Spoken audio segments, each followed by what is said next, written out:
Let's say we have a simple chord progression.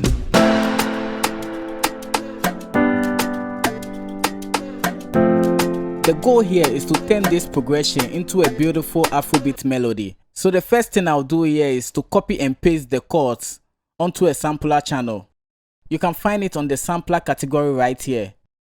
Now we can duplicate these chords across different octaves, and we'll be using it as our guide to write our melody. Select the chords, hold Shift plus drag to duplicate it, Ctrl plus arrow up to bring them up an octave. Repeat the process until you have something like this.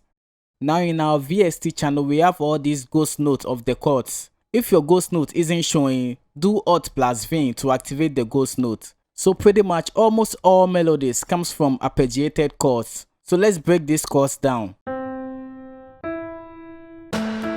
So we can play a note of the chord one at a time in a sequential order. So basically we can keep the chords closed or open them up. I can take this middle note and move it up an octave to keep the chords open. I still have a note right here. I can put that note in. This sounds good enough. We can move on to the next chord in the progression. And remember, we move the middle note up an octave. So the easiest way to get the melody going is to stick to the same sequence as the first melody that we made.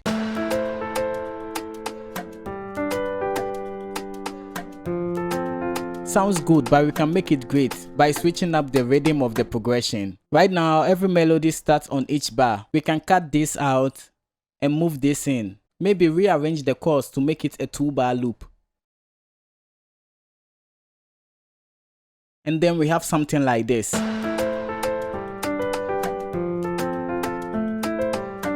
Sometimes it's not the chord that doesn't sound great.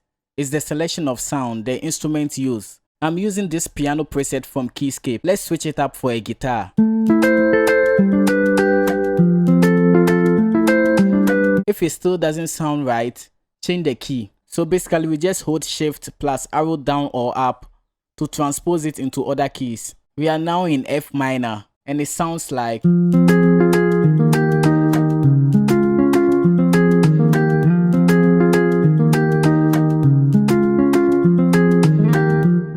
So basically, if you don't really know how to make chords, let me touch on the basics of music theory. FL Studio have this feature that lets you highlight scale on the piano roll. Just hit the drop down menu, View, Scale Highlighting, select any root note you want. But the easiest of the scale to remember is A minor or C major because it's made up of all white keys. So these are the notes of the A minor scale, and if you associate them with numbers, we have 1, 2, 3, 4, 5, 6, 7, and back to the 1 again, 2, 3, and it goes on. But if you are counting it descendingly, you have the 7, 6, 5, 4, 3, 2, 1. So our progression was 1, 7, 6. Because we have highlighted the scale, it's easier to build chords on this note. You basically have to skip a scale note and select the next note. So B is the next scale note. We skip that and select the C. And then we skip D, which is the next scale note, and select E. Here is a minor chord.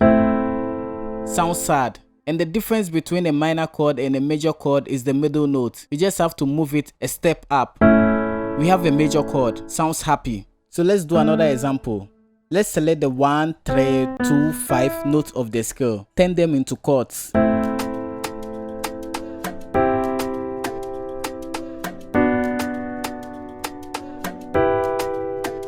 Now we can add depth to it by duplicating the bass note. From here we can mess around with the rhythm, just changing the starting point at where each chord starts. With the progression, every chord starts at each bar. It sounds okay, but we can do something like this, which sounds better. Now you can see that all the bars has been subdivided. You can also make use of that. Select this icon that looks like a magnet and you can choose a grid for your notes to snap to. So just experiment and subdivide these chords.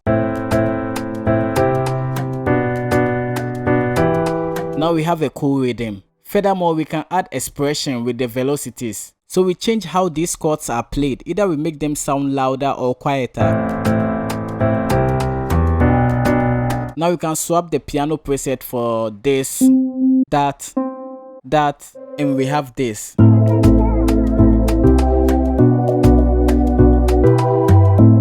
Last but not the least, here's a basic chord progression.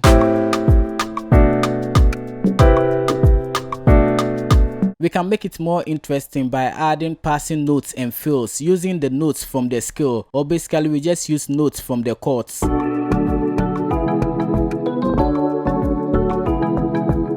So that will be all for this tutorial. Like always, thanks for watching and see you in the next one.